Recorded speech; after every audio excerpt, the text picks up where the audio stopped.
I've been writing my column for the Star newspaper for almost 20 years now. In that time, I've expressed my opinion in about 1,000 different articles. When I first calculated this number, I immediately thought that's a heck of a lot of opinions for one person to have. But when I thought about it a little longer, I realized I probably have thousands of other opinions that I haven't shared with anyone. Just because I have an opinion about something doesn't mean I have to express it. Let's face it, some opinions are probably best left unsaid. In our day-to-day lives, we are bombarded with opinions.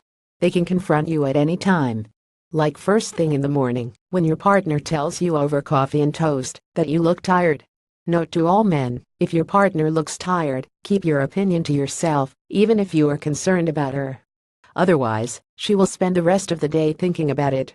And just when you're drifting off to sleep at the end of a long day, she will nudge you and say, "Do you think I'm starting to look old?" You will not win, no matter how you respond. Then there are opinions that are just plain wacko. Like the one an Uber driver expressed while I was sitting in the back of his car. I can't remember what prompted our conversation, but according to him, Michelle Obama, the former First Lady of the United States, is transgendered. I tried to stop myself from laughing, but I couldn't prevent some of the noises coming out of my mouth. "It's true," he said, ignoring a loud snort coming from the back of his car. "Joan Rivers knew about it, so Obama had her killed." "But Joan died during a surgical procedure," I said. "That's what they want you to believe." It was evident that the man sitting in the driver's seat, the same person who was responsible for my safety at that moment, had ingested a mind-altering drug or two. Such opinions are best left for meetings of the Conspiracy Theorists Club, where you can freely talk about JFK landing on the moon shortly after bumping off Marilyn Monroe.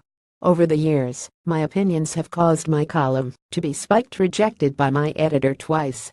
The first time this happened, I was told that certain public figures who will remain nameless had a stake in a facility that I'd openly criticized, so publication wouldn't have been without certain ramifications.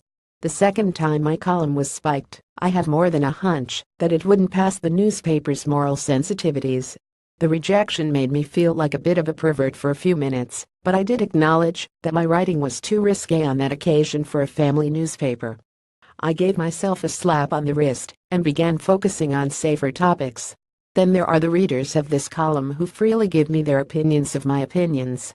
I love interacting with readers, even if their opinions don't coincide with those of my own. Over the years, I've gotten to know some regular readers quite well and look forward to hearing from them. A number of readers have also asked if I would consider compiling some of my earlier columns into a book. You would think that such an activity would be straightforward, considering the pieces have already been written. Unfortunately, I discovered this wasn't the case.